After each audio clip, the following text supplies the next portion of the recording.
En este video va a ser más o menos para aclarar la idea de la novela familiar de los neuróticos. Freud nos va a contar en 1909, en este texto breve pero dilapidante, de qué se trata y por qué llama novela familiar a la novela familiar de los neuróticos. Lo central que va a plantear Freud es que de chicos, adolescentes o incluso a veces hasta de adultos, nosotros vamos a fantasear que nuestros padres son otros. Digamos, no los que nos tocaron, sino otros. Lo que va a decirnos sobre esto es que nosotros creamos un relato, digamos, por ahí podemos haber fantaseado en que fuimos adoptados o que de repente en la nursery cambiaron el bebé de lugar. No es que, digamos, esto sea anormal, sino que es más bien de todos los neuróticos este pensamiento. A veces se pensaba en otras épocas que uno era hijo de personas de gran estatus social cuando en verdad no lo era, o actualmente se puede pensar que uno es hijo de un jugador de fútbol exitoso. Este texto, a pesar, como decía, de su brevedad, bueno, Freud nos regala eh, ciertas descripciones o enunciaciones para decir varias cosas importantes y vamos a ir avanzando en el desarrollo de lo que es la novela familiar de los neuróticos. Por un lado, la primera oración, así como el título, es tremendo. La primera oración la voy a leer y dice lo siguiente. En el individuo que crece, su deshacimiento de la autoridad parental es una de las operaciones más necesarias, pero también más dolorosas del desarrollo. La voy a leer de nuevo por las dudas.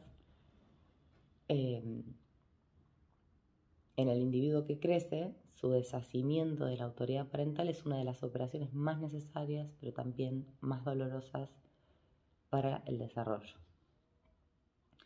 Es decir, en el individuo que crece debería poder lograrse el despegarse o desasirse de la autoridad parental. Freud no dice desasirse de los padres, sino de la autoridad de los padres.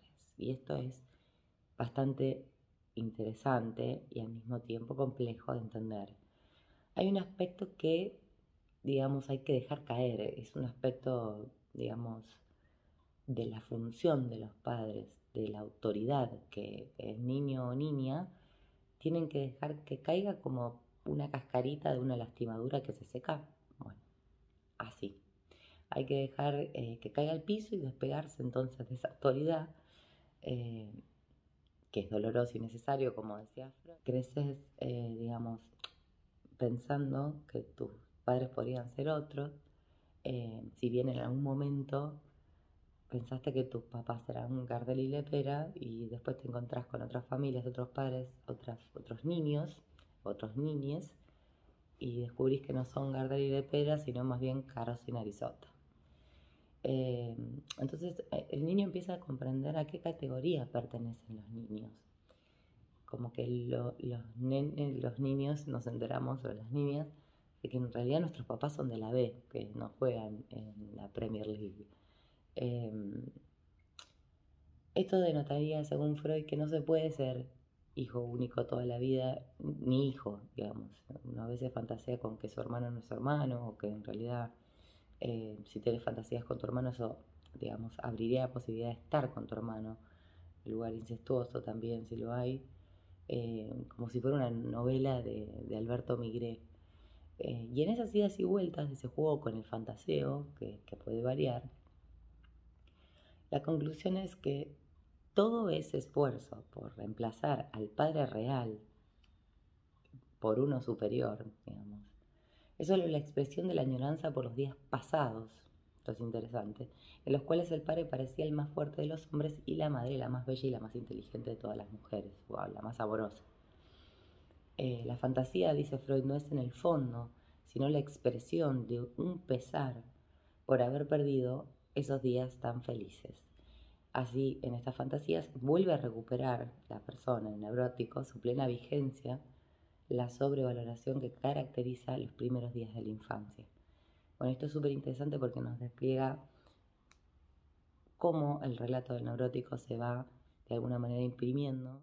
Por otro lado, ese niño que les decía puede tener hoy 60 años, es el que rechaza, el que desprecia a sus padres, los niega, pero al mismo tiempo ese niño idolatra otras figuras paternas que vienen, por ejemplo, a ocupar su lugar. Y en esa sustitución, dice Freud, que enaltecemos la figura paterna, no siempre aparece esa circulación o ese pasaje cuando hablamos de funcionamiento de la sociedad. De lo que se trata es pasar de la familia a la sociedad, al campo social. No siempre. Después va a hablar en términos de mafia, y se pone en manifiesto que la familia es una organización estatal con sus propias reglas, sus propios intereses ideales, ¿no? Porque también un poco, ¿qué es la familia? Hay todo un debate sobre esto. La familia tiene un rol muy central en la subjetivación y en las fantasías que tienen que ver con reescribir la historia familiar. Freud habla de la fantasía de los neuróticos no como un mito, sino como el género literario de una novela. De hecho, la diferencia entre novela y mito es que el mito es como que no tiene autor. Sin embargo, la novela la escribe uno, un autor. Es una novela, es larga, fantasiosa, tiene personajes. Por eso se toma la novela como relato de ficción. De hecho, en Edipo, por ejemplo, que es un mito, hay una sustitución de la parentalidad, porque Edipo cree que es hijo de Pólibo, cuando en realidad es hijo de Yocaste y de Layo. De algún modo singular los elementos se unen en el neurótico, el complejo fraternal, los deseos incestuosos, la competencia con los hermanos, la rivalidad con los padres. El relato es de cada uno. Es una novela, por eso, como dijimos, no es un mito. ¿Y por qué es una novela? Y acá está la buena noticia. Tiene la posibilidad de ser reescrita, quizás no toda, pero algunos capítulos que no tienen mal transcriptos en el inconsciente, o mejor dicho, transcriptos como pudo su yo. Eh, Lacan prefiere hablar de mito individual, ¿no? Como que dice, como el mito de las ratas, quien conoce el psicoanálisis. El mito individual hay que tomarlo con pinzas igual, porque él dice que lo familiar se mezcla con lo individual y entonces como que marcharían por una misma línea, lo que es, digamos, adentro, afuera, familiar, individual, etc. De alguna manera es un intento de ordenar el sinsentido del mundo. El mito ubica estas producciones de fantasía en un orden estructural. Bueno, Sartre sobre la familia va a decir algo muy interesante, que es una reunión de miserias. Bueno, pero detengámonos de nuevo en la idea de qué familia. Eh, la familia es un núcleo paranoico que niega o reprime los goces mezquinos que la constituyen y los proyecta afuera, que es la paranoia. ¿No? Por ejemplo, los puede proyectar en una nuera, diciendo que su hijo no era así hasta que llegó la nuera, o tratan mal al yerno zurdo, o a la mala junta. La familia no es la base de la sociedad, en realidad eso se dice para suturar la herida. Bueno, estaría bueno aclarar también que acá no hablamos de la definición que encontraríamos en Wikipedia sobre la familia, que es esa célula que organiza, que, bueno, las definiciones normales de la familia, sino que son definiciones un poco más quizás provocativas relacionadas con qué es lo que nosotros creemos que es una familia. Y así como también muchas veces se dice que el amor está romantizado y en las películas de Disney eh, que hicieron tanto daño en muchas mujeres e incluso muchos varones que crecieron contándose la historia que estaba en las películas y no yéndose a Disney, digamos, ya con ver una película que tramita el amor de esa manera, del amor eterno, del amor feliz, de juntos para siempre. También hay ciertas creencias que sin querer como mitos también se fueron arraigando en nosotros, ya desde lo que es reflejada en la orfandad, por ejemplo, de los cuentos, tantas madrastras, niños abandonados, tanta crueldad, familias rotas. La idea de la orfandad en realidad está en la mente de nosotros sobre la familia siempre. En realidad todas las familias son un fracaso, algunas son un gran fracaso y otras son un fracaso menor, pero es así. Los niños necesitamos pensar, como decía, que los padres fueron otros, los niños, digo, adultos también. Eh, Qué sé yo, el hecho de huir, de no tener hermanos, estar con padres que colmen todos los deseos y ser amados a pesar de todas las imperfecciones, finalmente sería el resultado de esa fantasía. La fantasía del huérfano es éxito de taquilla, como decíamos, por ejemplo, Mi pobre angelito, o Harry Potter mismo, que es un huérfano criado por los padres sustitutos, reivindicando que sus padres en realidad eran grandes magos que pelearon y lucharon contra el más fuerte de todos, que era Voldemort. Los cuentos de los hermanos Grimm también delatan un poco esto, ¿no? Como que siempre los malos eran los otros. Eh, bueno, de alguna manera lo que estamos dando cuenta acá es cómo se arma la novela familiar en función de las cuestiones que también se jugaron o fantasearon en los neuróticos desde pequeños y que incluso siguen dando vueltas aún de grandes.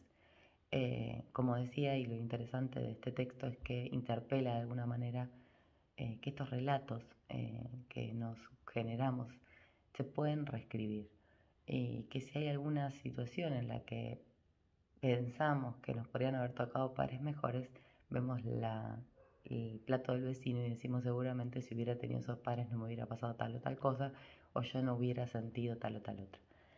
Freud plantea un poco que en todo caso esa fantasía que se nos juega y que está ahí demandándonos eh, o demandando a nuestros propios padres por no ser quienes fueron, entiende a la persona como buscando su subjetividad, queriendo haber sido el único. ¿Cómo puedo yo ser padre de estos doppelmazos?